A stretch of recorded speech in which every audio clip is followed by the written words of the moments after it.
when we talk about the international crisis, very often we tend to look at some of the international politicians, or significantly speaking, we're looking for solutions and hopefully from those what we called international luminaries.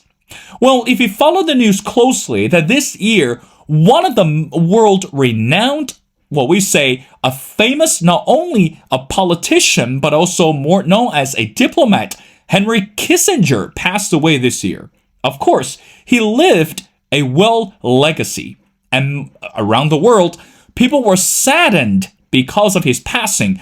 But meanwhile, in reality, some countries are not really excited about this figure. And not just because his name or his nationality, and more about what he did to some of the well-known and also what we say critical countries to the world. And even quote, some called Dr. Henry Kissinger as the war criminal, and because of his international diplomacy. Well, what gives? How should we understand that? And what about the history between Indonesia and Timor-Leste? And how did Henry Kissinger actually influence the decision about this international relationship? Was it completely a disaster, or actually there's something more to that? Well, ladies and gentlemen, it's my great honor to invite our distinguished speaker, who is Mr. Klas Lundström. Now, Klas is a writer and investigative reporter who focuses on environmental issues, mining, and post-war societies. Again, he's also the author of numerous books, and for example, on Mongolia's doomed love affair with coal, Indonesia's path from Sto to Path Oil Bonanza. Again, in this episode, we're going to talk to Klas regarding those questions. Well, Klas, and welcome to The Missing Piece. Thank you so much for having me.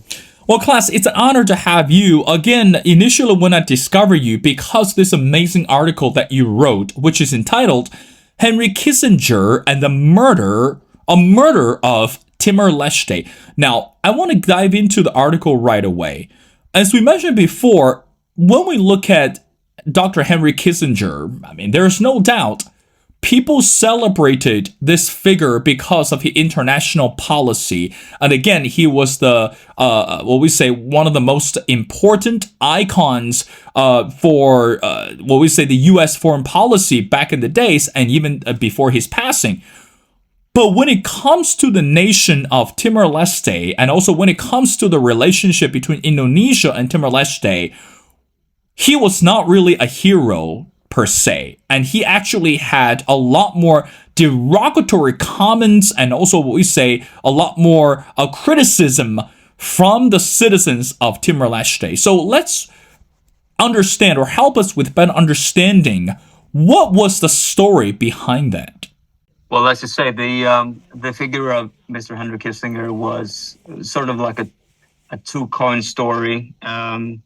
You have one coin that celebrates this man being this wonderful diplomat who was a Nobel Peace Prize laureate. And on the other side, you have this, well, some might say a war criminal and a politician who was responsible for one of the worst atrocities in the post-Second World War society. And when it comes to Indonesia and its relationship to Timor-Leste, by then more known as East Timor, it became one of those stories that became sort of like the dark side of the moon, because it occurred at a time when the world was primarily focused on what was going on in Cambodia and the aftermath of the war in Vietnam, where the American troops and the American presence were humiliated and ousted in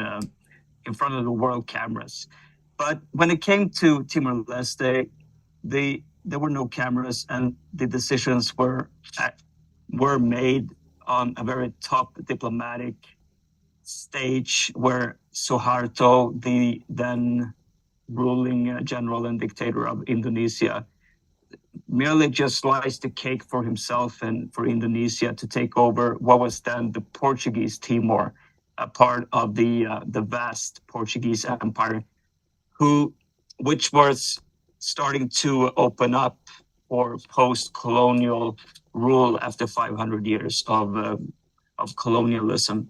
And Indonesia stepped in, and it could not have gone through without the direct support from the United States, and especially from Mr. Henry Kissinger.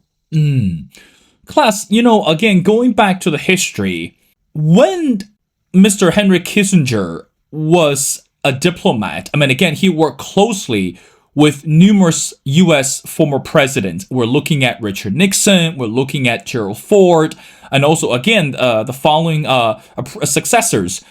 But meanwhile, he was not a newbie on the job. Again, as what we say in the modern day term was not really an on-the-job trainer or on-the-job trainee. But meanwhile, I want to go back to the article. Let's talk a little bit further. And this is what you actually wrote, and I quote, that the U.S. Secretary of State Henry Kissinger agreed in a declassified memo written prior to the U.S. President Gerald Ford's December 1975 visit to Indonesia and meeting with Suharto. Kissinger stated that a merger with Indonesia is probably the best solution for the colony. Now, here's a question. Before he made that statement, or we say in the midst of the statement, how much did actually Kissinger aware of this negative outcome, or what was he trying to suggest to say that a merger with Indonesia is the best solution for the colony? What was he actually suggesting as a diplomat? And again, as a journalist long enough, we understand words matter. Everything that a diplomat or a politician brought to the table, that could create either positive or a negative effect. So by suggesting this solution, what was the story and how much did he actually understand the outcome for doing this? Of course, Kissinger understood very, very well how those words was going to go down with the Indonesian dictatorship, because Indonesia was at that time very dependent on the arms sale from the United States. An invasion of Timor-Leste would not have happened, or be successful without the approval or the military aid from the United States, and let alone from other Western societies. I'm in Sweden, and Sweden appallingly supported Indonesia during this time as well. But going back to your question, of course, Kissinger knew what a merger, to use that word, would mean to the colony. These Timor-Leste, they had just had a referendum. They had just had elections, which to a vast majority showed that the Fretilin movement, which was then a nationalistic, progressive movement that was aiming for Timor-Leste to become a non-aligned country with a progressive view when it comes to welfare, to education, to the involvement of every citizen in its country.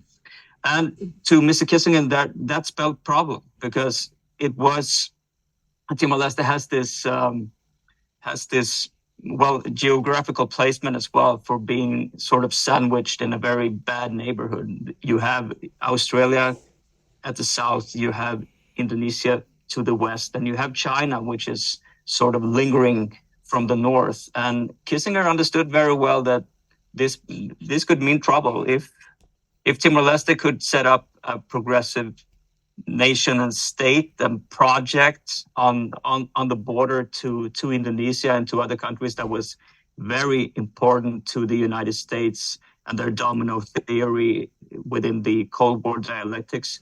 Then he could see further down the line as a diplomat, and as a chess player, to see a few moves ahead.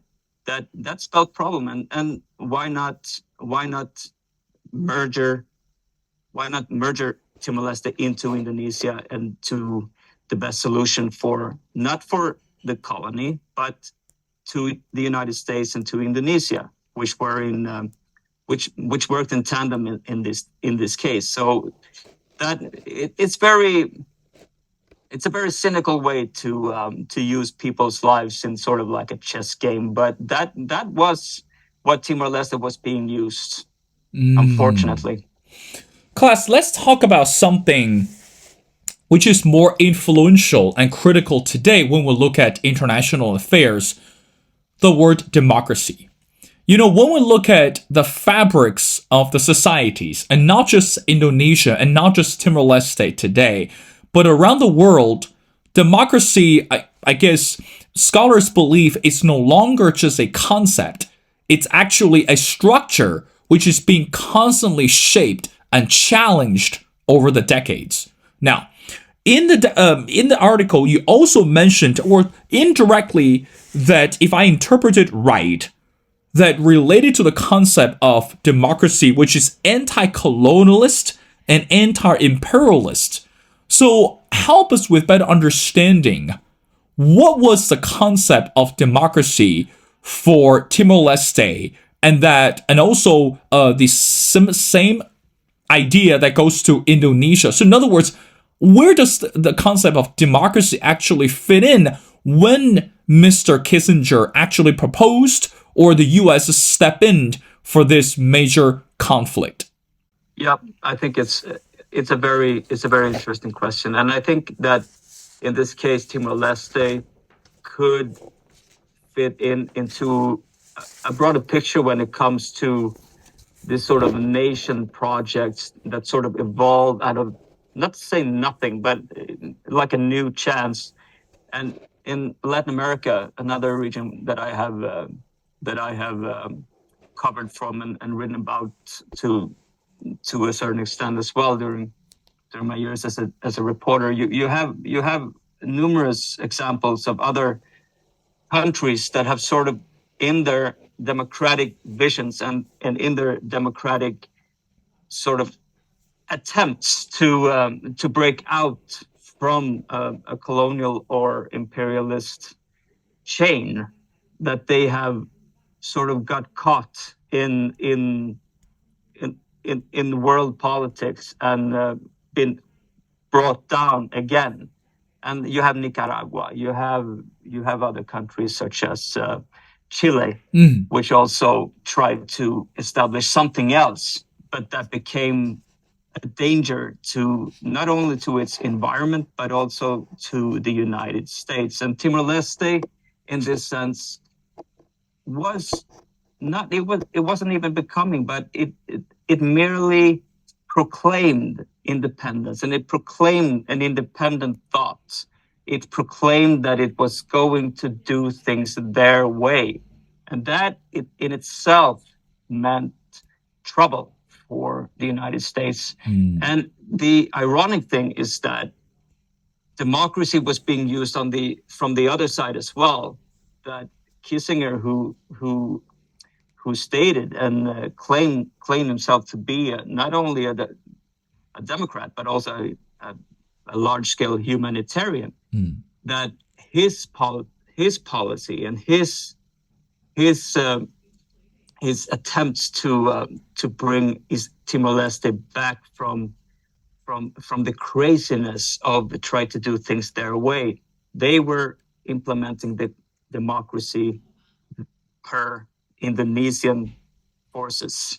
So I think it's an irony, I would say, but in this case, democracy would mean an attempt to do things their way. Okay.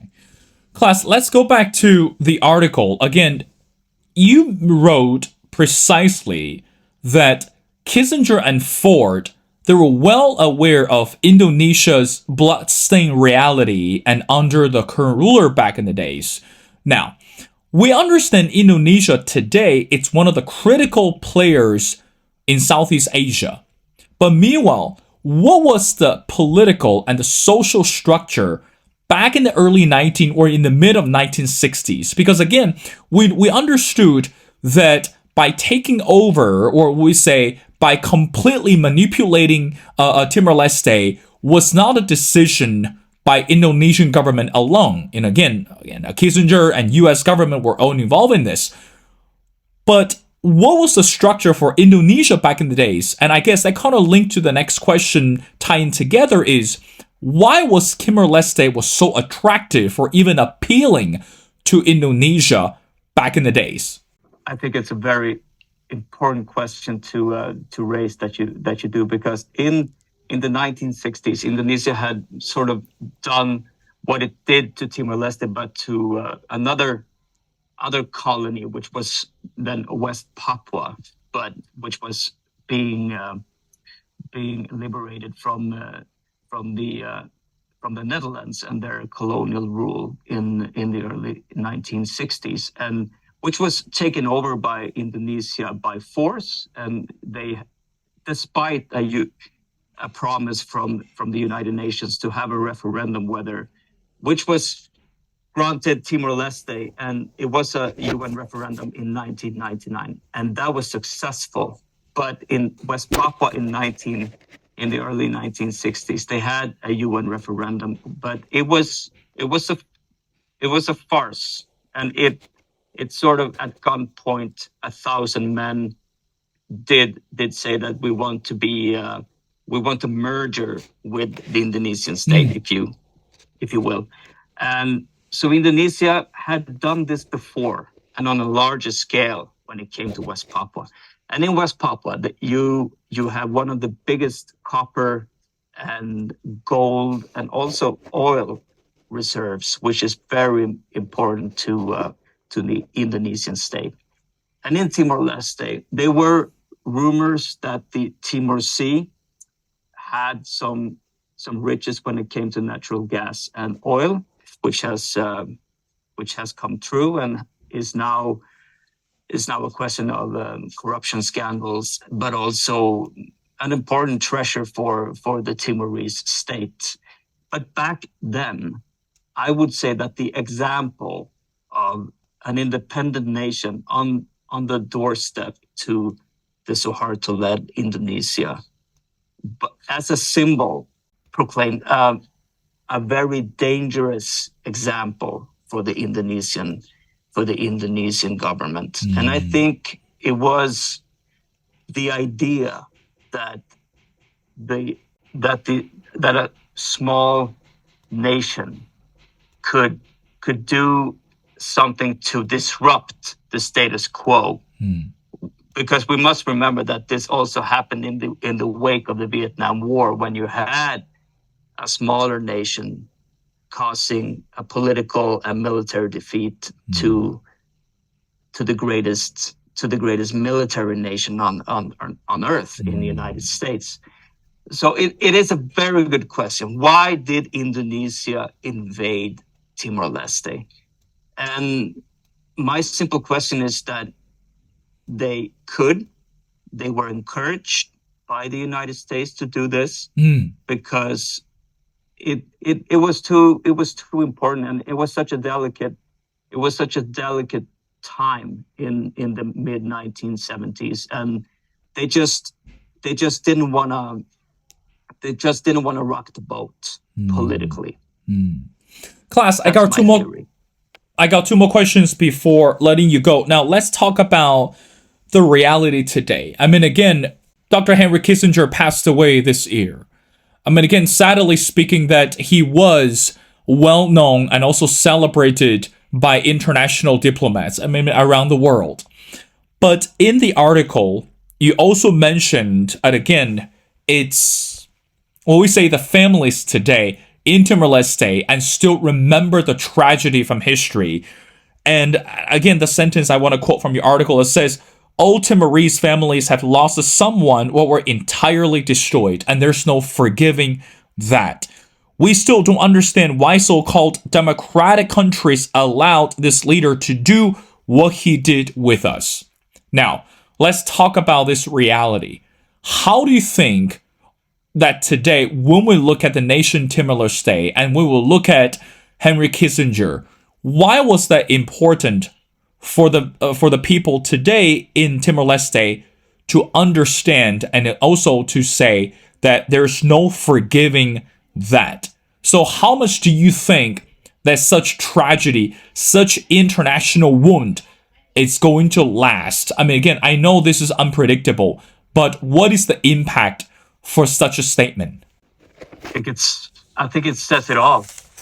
That some wounds just don't heal. They do not heal. And for Timor-Leste, the wounds of the invasion in 1975, they have continued to bleed in terms of civil wars, where movements who stood on the Indonesian side of the war just couldn't accept the fact that people had voted for independence in the 1999 referendum.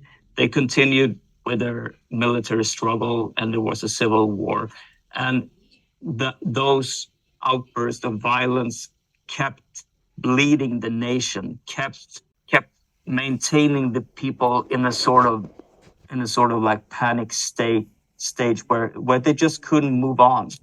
And they have to I just want to underline that the Timorese state and their governments have walked many miles to try to put the past into some sort of closure. They have had committees, they have had the testimonies, and they have tried to do what they can. But it is hard. It is it's a young nation, and it's a very poor nation. The United Nations actively led Timor-Leste during a decade when it was a de facto UN state, and those problems have been intertwined with the past from the Indonesia, with the Indonesian invasion. So it's been a quarter of a century of trouble and wounds. But I think why the Indonesian invasion is so cuts them so deep is because they must have felt that they stood on the threshold after 5 centuries of Portuguese colonialism into another world where they were promised the chance to build something new, to build something that was theirs, and it was taken away from them. And I think the shock from that is just too overwhelming, and especially for the generation that experienced that at first hand. Klas, I want to wrap up our conversation again by asking you a statement that Henry Kissinger wrote in Diplomacy in 1994, and this is he wrote, and I quote, "America serves its value best by perfecting democracy at home and thereby acting as a beacon for the rest of mankind." There is no denying that today the U.S. political situation is standing at the crossroads. And some say that either America is playing as a hypocrite when it comes to democracy, or others argue or defend that America today still champions for democracy at home and also around the world. So as you finish reporting and also writing up this article, how should we understand the statement? And let's go back to re-examine the statement that Kissinger just made. So does that mean that U.S. today, or even looking beyond, should be careful with the foreign policy strategies at this moment? Or does that mean U.S. really need to take a step back, look at some of the history first before meddling, or even say putting your fingers in the pie that doesn't really belong to you? What are your final thoughts? Well, thank you for that question. I think it's a very important one. The first thing that springs to mind is the world doesn't really know anymore where U.S. foreign policy begins and ends. I mean, it's mid-morning here in Sweden, where I sit in Stockholm, and where the Swedish government has just allowed access to 17 military bases in Sweden to the U.S. Army as a first step for Sweden's NATO aspirations. And it's so clear that in a time of multiple wars, the U.S. foreign policy has again become sort of the sort of like the light that leads the pack. And when it comes to the United States and acknowledging that they have done something wrong, it has been done at times, but it strikes me that they never look at the system, and they never look at the structure of U.S. foreign policy. That Kissinger himself, he was a representative for that system, and others have taken the mantle after him and even before him. And the United States has a long way to go before it can make amends for the atrocities that the countries have forced upon not only Timor-Leste, but also, as I mentioned, other various Latin American nations in the past. You have Chile, you have Nicaragua, you have Paraguay, Argentina, Uruguay. You have so many that it becomes ridiculous to fathom what they have done. But to wrap it up with his quote himself, that America serves its values best by perfecting democracy at home, thereby acting as a beacon for the rest of mankind. Well, history says it all, that America hasn't really done a good job at home for democracy, for the inclusion of everybody, for even representing everybody. So I think that Timor-Leste is a very bitter lesson for not only the United States, but for the West as a whole, what can be done when we turn a blind eye to what was at the beginning a progressive project, which turned out in genocide. You said it, Klas. Again, I agree with you 100%. It's important and crucial for not just for U.S., for any other nations to understand that in order to put out a better foreign policy, we need to understand humanity. It's always the priority. I mean, no innocent lives should be sacrificed just because of individuals' interest or a country's selfish interest. Well, ladies and gentlemen, it's my great honor to speak to Mr. Klas Lundström. Again, Klas, it's a writer, an investigative reporter who focuses on environmental issues, mining, and post-war society. And I strongly encourage everyone to go online, check out this amazing article, which is entitled Henry Kissinger and the Murder of Timor-Leste. Well, Klas, thank you so much for your time. It's been a pleasure. We'd love to have you back on the show as we continue to follow the news around the world. So thank you so much for doing this.